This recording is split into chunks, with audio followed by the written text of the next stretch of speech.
अच्छा, आज भी ना मैं आपके साथ एक ईमेल डिस्कस करूँगा। एक मेरे स्टूडेंट हैं, he just send me an email a few days back, और इनके काफ़ी सारे इसके अंदर कुछ ऐसे क्वेश्चंस हैं regarding his applications to the US, और regarding scholarships, regarding getting waivers, और जॉब अपॉर्चुनिटीज़ इन अमेरिका, कौन से प्रोग्राम्स में अप्लाई करना चाहिए वगैरह वगैरह। तो ये सारी जो चीज़ें ना आज इस वीडियो में हम डिस्कस करेंगे। थोड़ी सी वीडियो लंबी होगी, but I think it's going to be packed with a lot of valuable information, खासतौर पर उन लोगों के लिए जो कि डायरेक्टली यूएस के अंदर अप्लाई करना चाहते हैं फॉर देयर मास्टर्स प्रोग्राम। तो पहले ज़रा इनकी ईमेल को हम गो थ्रू कर लेते हैं। He just sent me an email, और उसमें उन्होंने लिखा हुआ है कि just wanted to let you know that I received my official GRE score report today. I scored a 329, 166 in math and 163 in verbal, 4.5 in analytical writing. I'm assuming that the score is good enough for me to apply to universities now. Just wanted suggestions on how I should take things further.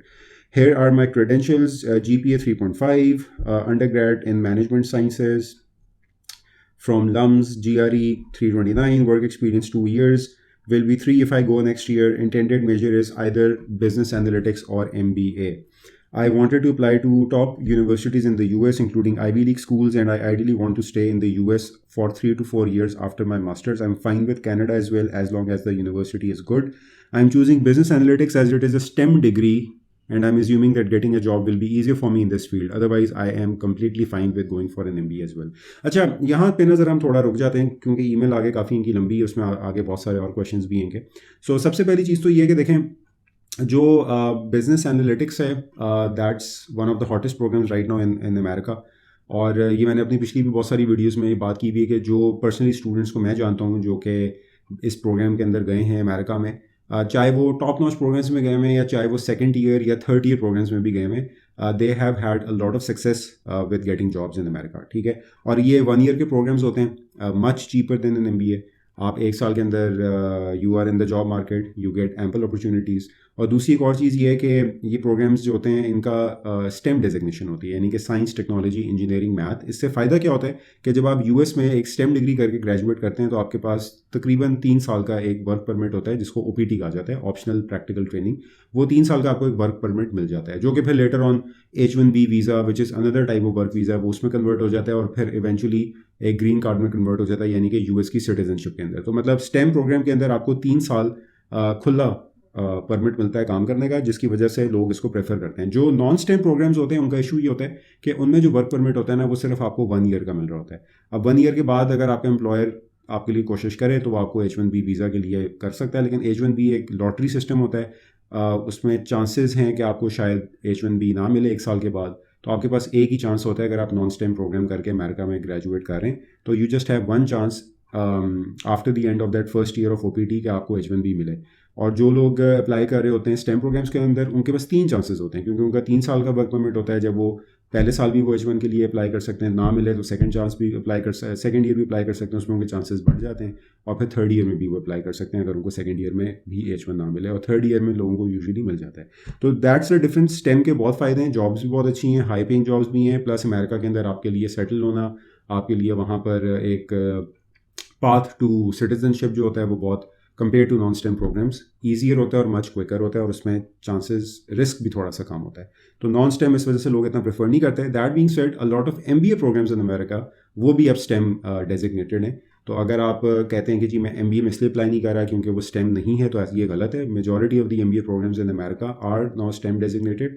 MBA का मसला क्या है, महंगा बहुत है, 2 से $2.5 लाख का 2 साल का प्रोग्राम है, प्लस ये है कि 2 ईयर्स का प्रोग्राम है। थर्ड उसके अंदर ये है कि अगर आपके पास 4 से 5 साल का वर्क एक्सपीरियंस हो तो फिर आप एक अच्छे MBA प्रोग्राम के अंदर अप्लाई करके कोई अपना चांस बना सकते हैं। और वे 2-3 ईयर्स ऑफ एक्सपीरियंस ये थोड़ा सा लो एक्सपीरियंस है आपका। MBA के अंदर एक अच्छे प्रोग्राम में एडमिशन लेना इसकी बेसिस पे मुश्किल हो जाएगा। So given the profile that this person has, यानी कि 2 to 3 years of experience, 3.5 GPA, management science में अंडरग्रेड किया हुआ है, वर्क आपका जो GRE है वो 329 है। So it's a fantastic application for applying for a business analytics program in America.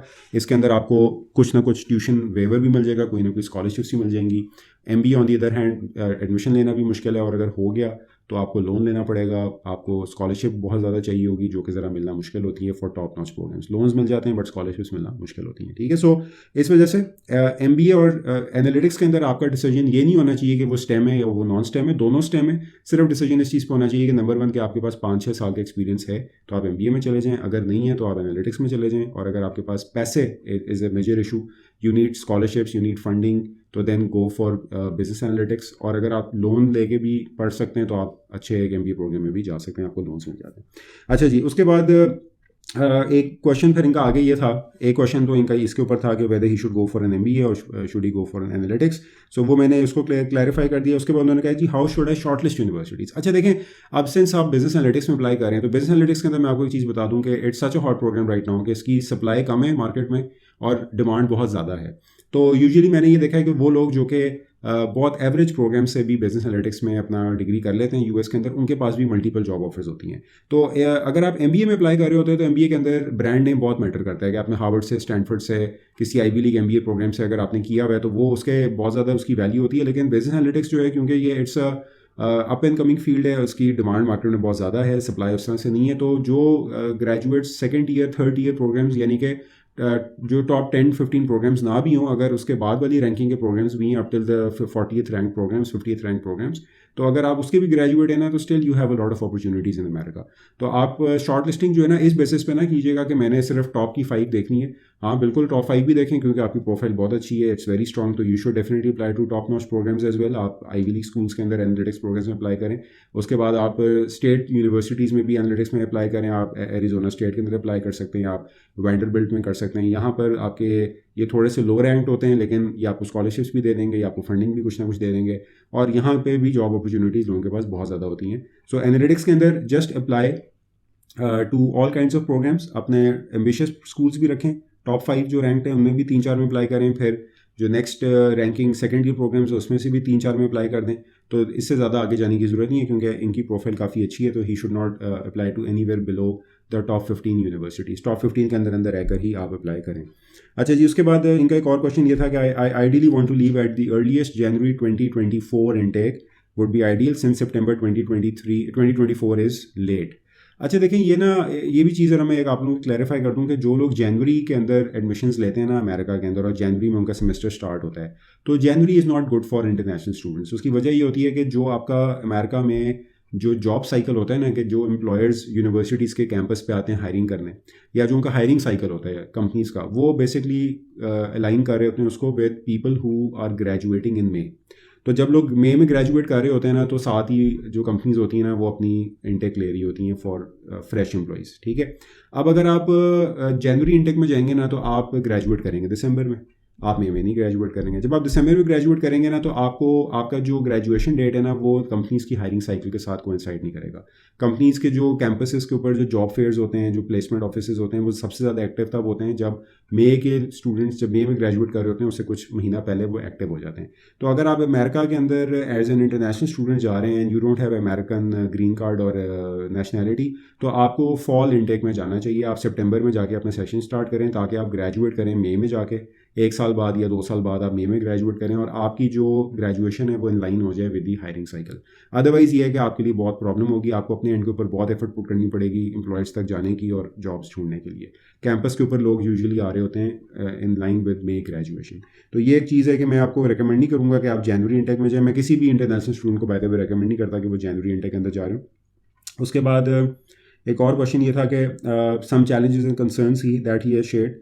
Number 1, I don't have the finances. I really need to get scholarship. So again, like I said, analytics is the program. MBA के अंदर very few scholarships और जो मिलती हैं वो बहुत top notch candidates को मिलेंगी जिनके पास 5-6 साल का एक बहुत स्ट्रॉन्ग एक्सपीरियंस होगा।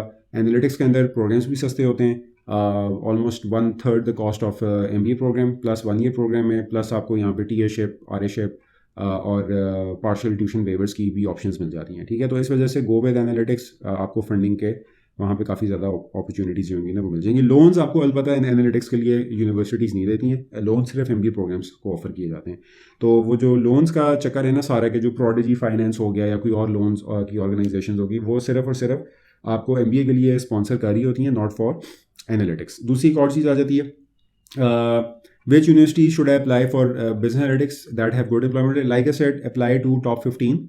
All of them have very, very good placement rates. Even if you apply to lower ranked programs, as far as the program is in the top 40, तो you will have very good employment opportunities, क्योंकि like I said इसकी demand बहुत ज़्यादा है. फिर उसके बाद आपने कहा कि जी should I apply for Fulbright considering that I no not at all, because अगर आप US में रहना चाह रहे हैं, वहाँ पे आगे 4-5 साल काम करना चाह रहे हैं, तो आपको कभी भी फुलब्राइट पे जाना नहीं चाहिए. बल्कि इनफैक्ट अगर आप स्टेम प्रोग्राम के अंदर जाते हैं अमेरिका के अंदर, तो लाइक आई सेड कि आपको 3 साल का वर्क परमिट तो गारंटीड मिलता ही मिलता है. तो अगर if you have a job तो 3 साल तो आप टेंशन फ्री होकर वहाँ पे काम कर सकते हैं. तो उस वजह से ये कि Fulbright should not be your option, because like you said कि आपका गोल है to stay there, to work there for a while, तो वो आप फुलब्राइट के अंदर वो चीज़ नहीं कर सकते. अगर आप फुलब्राइट पे करना चाहते हैं तो उसके लिए फिर आपको फुलब्राइट को अपनी जो सारा खर्चा है जो उन्होंने आप पे किया है वो आपको उनको पे बैक करना पड़ेगा इन डॉलर्स. तो वो चीज़ जो है वो ज़ाहिर है इज़ अ प्रॉब्लम. तो इस वजह से do not apply to Fulbright. हाँ, फुलब्राइट पे आप एज अ बैकअप के तौर पे अप्लाई करने में कोई हर्ज नहीं है. You have a strong application, you have a strong profile, do apply to Fulbright, because एक बैकअप होना चाहिए. अगर if things don't work out, you don't get scholarships या enough scholarships directly applying to America, तो कम से कम आपके पास एक बैकअप तो होना कि यार चलो अब वो नहीं है तो ये तो है, तो चलो अब जो भी है let's make use of it, go there, study there, come back, stay है फॉर 2 years, फिर 2 साल के बाद कोशिश दोबारा कीजिए किसी तरह बाहर निकल की. और फिर उसके बाद आपने कहा कि do I have a chance for Ivy leagues? Absolutely. For business analytics you definitely have a chance for Ivy leagues.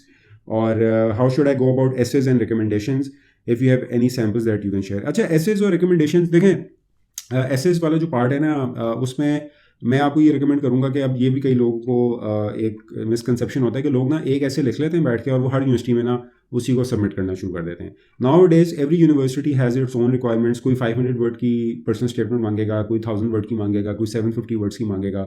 कोई आपसे जो है वो पर्सनल स्टेटमेंट नहीं मांगेगा बल्कि आपसे कुछ क्वेश्चंस पूछ लेगा और उनके आपसे कहेगा कि जी शॉर्ट आंसर्स हमें ऐसे फॉर्म में लिख के दें.